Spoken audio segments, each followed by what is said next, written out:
So I also, on Monday night, my sister, because her husband's a football coach, Kate, I don't know if you know this, but then they had a team like camp out, and they had this speaker come speak to the team. And he has a TED Talk that I've listened to before. He's a professor at Weber State, but he talked about, it was basically a personal development speech. And he talked about vision, intent, and personal accountability. And I think that's like, that's like what we talk about all the time is like, we have to have our vision, we have to have our interest, our intent, that's our personal development. That's what we're learning about. And then we have to be accountable. Like, nobody's going to make us do stuff but ourselves. Like, if we want to push harder, we have to push harder. And when we think we can't do more, do 10 more. So, and the guy yesterday was freaking awesome. He was he just detailed cars, like his story. He used to detail cars, and he started listening to John C. Maxwell while he was detailing cars. And he's like, was opened up to this whole new world of personal development, and was like, what is this stuff? I love it. I love learning. That's what he called it. And then he decided to start doing coaching with the John C. Maxwell coaching group, I guess. He like had mentored people to be coaches. And so he talked about how he would, he had a full-time job detailing cars, but he would listen to 6 to 8 hours of personal development while he was doing that, and decided he wanted to do this coaching mentorship business, and like put out all these invites and got nobody, and was basically paying people to do his groups and paying, and we've all been there and listening to him say that. He's like, for my first entire year, I probably met what is the equivalent of Success Club 4 for you guys in an entire year. So he's like, I get that you're just like kind of beating your head against a wall sometimes, you feel like. And he's like, and then your spouse lovingly does the math for you and says, you're making like 3 cents an hour with all the time that you're spending on this. And I was like, we've all kind of felt that way. So it was really good to hear that. But he talked about momentum, and we've read about that, whatever, and how like you can have momentum, but you have to protect that momentum with the same energy and the same like drive that you build that momentum. And momentum, if you don't have it, it will work against you. Like when you feel like nothing's working, and everything is harder. And so once you build that momentum, you have to use that same energy to keep it. So these statistics that he gave were like super kind of truth bombs for me, that I was like, oh my gosh, he's so right, but just the way he put it. So he's worked with a lot of Beachbody coaches and mentored a lot of Beachbody coaches, and he said 90% of the people that go diamond never go star diamond. So these are rough estimates, but he's like, I've been to enough Super Saturdays where all the diamonds stand up, and then the star diamonds make up probably only 5% of the room. And that's huge. And then this guy the other night too talked about only 10% of people in the world write down their goals, but 10% of the population of the world control 90% of the world's money. And there's, not that money's everything, but there's definitely a correlation there, that we have to be writing those goals down. We have to have that vision. And in my Miracle Morning group this morning, I talked about a vision board, which I am in the process of making this is almost embarrassing to say, but my very first actual physical vision board.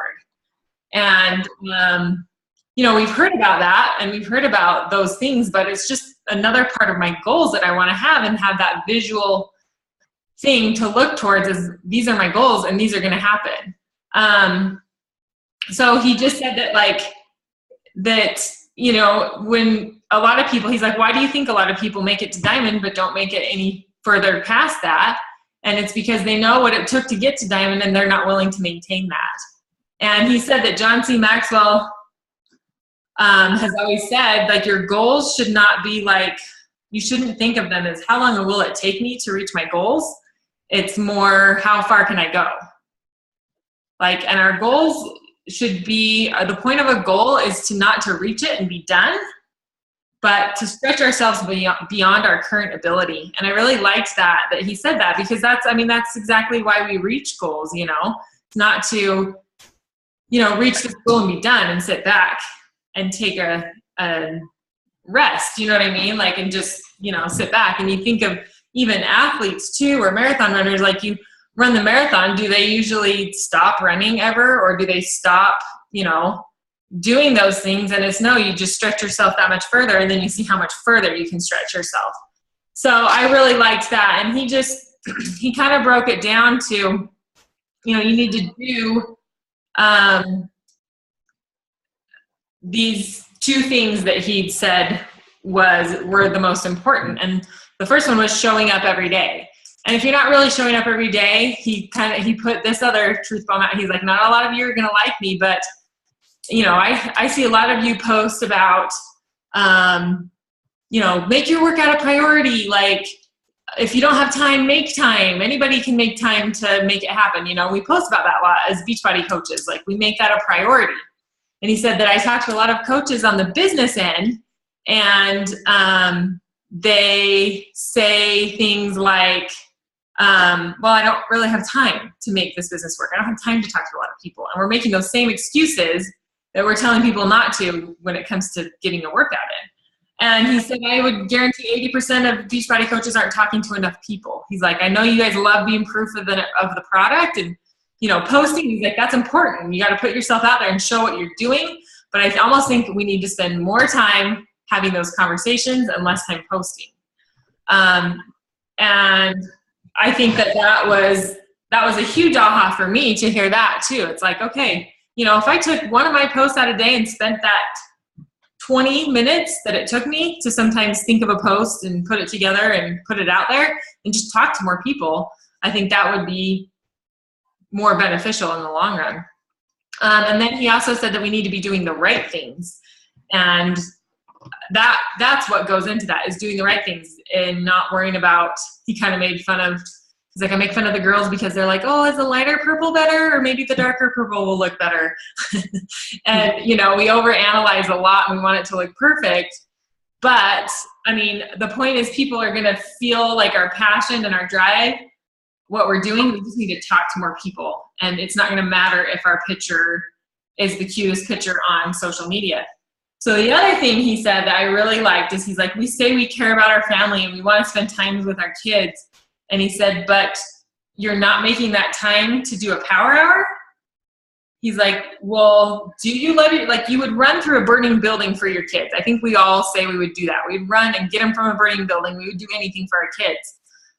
But in order to give them like a better life or what we want, or to like give them more time with us, we have to kind of buckle down and have that focus for a while and have that building period. And it's like, well, if you say you love your kids and you want that time with them and you want to have this life that you create and have freedom and freedom to do the things that you want to do, but you're not willing to do a power hour, like, do you really love your kids, but not enough to do a power hour? And he kind of equated it to, this is something the other guy said too, is we tell our kids all the time, you can be anything you want to be. You can do whatever you want to do. You can, you know, the sky's the limit. You can be whatever you want to be. But are we doing that? Are we leading the way and doing those things to build our dreams? And do we even know what our dreams are? And I think that's where, with me, the Miracle Morning and meditation and vision and creating all that has really helped me zero in on what I want. And it's different for everybody. And Brigitte posted a video. I don't know if you guys saw it. Just yesterday, it was kind of a random thought video, and she was talking to a couple of other coaches at a retreat. And she said, one guy was like, and she asked him what his goals were and what his vision was for his future. And he's like, well, I just love health and fitness, and I really want to, you know, like be like maybe a trainer for Beachbody and maybe like speak about the business sometime, like at Summit, and like show people what I'm doing. I just love that. And she's like, I listened to him and I'm like, there kind of felt like that was like a stock answer. Like that's kind of what he thought I wanted to hear. And there was no passion behind it. And, you know, and later we were in a big group and someone had asked me about my goals. This is Brigitte talking. And she talked about moving to Arizona and retiring her husband and learning to fly and all these things that she's done, and paying for her kids' college so they wouldn't have to have student loans, and those kinds of things are all her goals. And then later they were kind of going around the circle and they came back to him and he's like, Brigitte asked me what my goals were and she kind of caught me off guard. And so I've been thinking about it all day and these are my goals. And they ended up being really similar to what Brigitte had said. And she said, I think it's really easy. And she's like, that's fine. I mean, we feed off the people that we feed off of, but I think it's really easy when we're around people to adapt to their goals. And we have to kind of really think about our own situation, think about how we were as a kid, think about what we wanted, think about like when you're graduating from high school or whatever, and you have your whole life in front of you, like what you really wanted your life to be like. I think that is how we create that vision board and kind of reverse figure out how to do it. And just making it completely 100% your own. Because you're not going to have that passion, you're not going to have that drive if it's not your own vision and your own drive for why you're doing this. And whether it's even related to the business, whether it's just simply because you want to have more freedom to do these other completely unrelated things with your family, that's what's going to drive you. And that's what you can even talk about and be passionate about. So he also talks about surrounding yourselves with the right people, which I mean, I think right here, these are the right people. You guys get it. You guys get it. And we've all been around downhill thinkers is what he called them. And so downhill thinking leads to downhill actions. And you're going to have people tell you, like, what are you doing? Is this worth it? You're only making 3 cents an hour. Or, you know what I mean? Like, why are you messaging that person or spending your time doing this or whatever?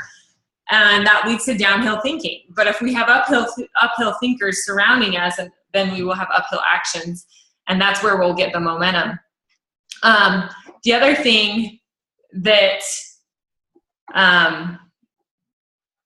I kind of lost my train of thought, but just like taking those action steps. And I think, like I said, that vision is huge. And having that passion, that's not something that like everybody has. Like you have to, you gotta like, and that's where personal development is huge. And he said, you're going to battle the emotions every single day. Like you're going to, like your fear of talking to people and them saying no or them not responding. That's like if that's our biggest fear is to talking to 10 people and someone doesn't respond or they tell you you're annoying and block you. I mean, that's our fear that's holding us back from, and those people don't matter. Do you know what I mean? Like what matters to me is my family and my kids and the life I want to create and the relationships I want to have. And yeah, I'm going to bug people about what I'm doing. And if they don't like it, then that's fine. But that's not something that should hold us back and should determine whether or not we go forward with our goals. And just like really truly owning that and having that vision drive us and reminding ourselves of that vision daily and just putting it all out there. So anyway, those were my thoughts I wanted to share. I'll keep it quick. But any questions? And then I want to answer any questions about the health bet. Or talk about that too, if you guys, I don't know if you've talked to anybody about that. I've kind of been including it in my messaging with people that are interested in challenge groups just because I think, hey, by the way, you can get some of that money back if you just do this group and do what we're doing. It's my friend. So it starts September 5th, right? And then it or 2nd? Yeah, September 5th and then goes to October 2nd, I think. Oh, okay. That time. Actually. So let's see, do challenge groups, is it a goal to like start a challenge group on the September 5th to say, hey, today's a new challenge group and a health bet? Or is it going to be like in the middle of one maybe? Or how? I think I'll just start it on the 5th and it will be, have the group start on the 5th, have the preseason the weekend before. That is Memorial Day or Labor Day, so it's kind of a, it's a Labor Day weekend to start. I wouldn't normally start on that day, but I'm going to. And then it'll be the health bet. And they just have to log 3 workouts. It doesn't even have to be Beachbody workouts. They just have to log 3 workouts a week and then 5 Shakeologies. And I think what they're going to have you do is put a Shakeology accountability picture in the app. And that's how they're going to track who qualifies to get a part of the pot. So, they have to have the picture with Shakeology. That's what I wasn't quite sure. I don't know. I'll have to search on the FAQ and see. Like, you mean like you have to be in the picture with Shakeology? No, just like with when you log it, if you have to have a picture with it. Yeah, I think I think you do have to have an accountability picture of the Shakeology. But not the workout? The workout, I don't know if you have to have a picture or not, but I think you have to log them. But yeah, I need to look through the FAQ a little better for that. And I posted a picture in the team page I think it has the FAQ number on it. I think I'm going to do a post about it tonight. Yeah. And don't be afraid to talk about it more times. I posted about it last night and I didn't get a huge response, but I think I'll even, maybe make a video really quick or something sometime down the road, but just kind of start talking about it and kind of oversimplify it too. I think that helps. Yeah. Rather than, you know what I mean? Just, I don't know. I think when people kind of get turned off and be like, oh, I'm not going to read that, or that sounds too complicated, or, but I think when we oversimplify things for people, because it really is, I mean, I feel like there's a lot to explain about it, how it works, but it really is very simple. I mean, all of us are probably doing that right now. Yeah. And I mean, that's less than, some of us post anyway. So is it basically like the 3 main things: have the Beachbody app, work out and post it, and drink Shakeology and post it. Uh-huh. And so it's like, if you can do those 3 things, you qualify. And then like, I feel like all the information that is like the details about it are about it. Like, this is the time it starts and it's for a month.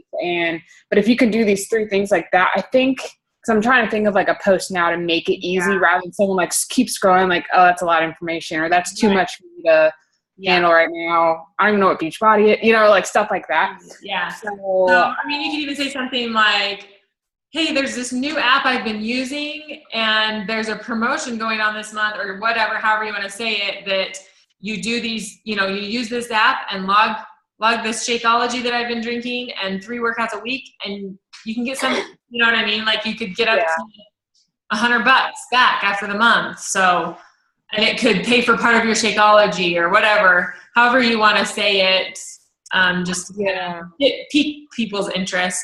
And then I mention it too, just like if I'm talking to people about, and that's maybe a good way to even go revisit people that you've talked to in the past that maybe it's not a good time for them, and say, hey, just wanted to let you know about this health bet they're doing in September. So, I know it wasn't a good time then, but maybe it's a good time now for you to, join in on this health bet and you can get some of your money back, and just for being consistent. So. No, that's cool. I definitely have somebody who's wanting to buy a challenge pack, but she's waiting till the end of this month when she gets paid again. She's like, I'll wait till I get paid and I'll go get it and everything. But let's see. September's coming. So it's the next group that starts. So we have a week, I think. Okay. So that's perfect. No, we have the rest of this week and next week. So we have a week and a half before the challenge group will start on the 5th. Okay. So I don't think it might work out then. I mean, if she wants the challenge group, that might give her incentive to like, okay, because she wasn't really as much on the accountability. She just really wanted a workout to do that's at home. But this might be good. So and cool. I think, just make sure though that people are going to have their shakes by the time it starts, just so that they can get those 5 shakes in that first week. So would you say like the cutoff date is probably like the 31st, that Wednesday next week, a week from today? Yeah. Kind of have that be the deadline. Yeah, that's kind of what I was thinking. Yeah, and just even that's a good way to, kind of promote it too towards, the middle of next week, and just say, hey, this is your last chance. So, and I think the more we kind of incorporate talking about what we're doing in our daily lives, or like, and kind of simplify it and be like, I think that just helps people be like, I mean, we're just telling our friends what we're doing and what we're excited about. And so anyway, so anything else, guys? You guys are awesome. You're awesome. Thanks. Like a little, I'm like all over the place, but I'm like, I know. I'm ready to like get back into doing it, but I'm all over the place. But yeah, I feel like my life has been chaos this last month. yeah. But, like I feel like my life is always gonna be chaos. Like Yeah. that's the thing. Like I'm finally like, okay, it's gonna be chaos, but I've gotta like do it. So Yeah. my little boy's in the bathroom, need Oh. like wiping. Don't you love that? That's real life here, guys. Real life. So anyway, I just, thought that was awesome. If you want to watch that call, I know she recorded it and posted it. It was really good. He was really blunt and really, it was just kind of like, okay, do I want to be that 90% of people that just kind of do it as a hobby? I don't, you know what I mean? Like, and I feel like I have done that for long enough and I'm like ready to just be in the 10%. So. We're the 10%. We're the elite girls. Oh yeah, we got this. So you guys are awesome. Thanks for getting on. I recorded this, so if you guys are okay, I'll probably just post it because I think Lindsay wanted to maybe watch it and Celeste was trying to get on, but I don't think she could. So, okay, great.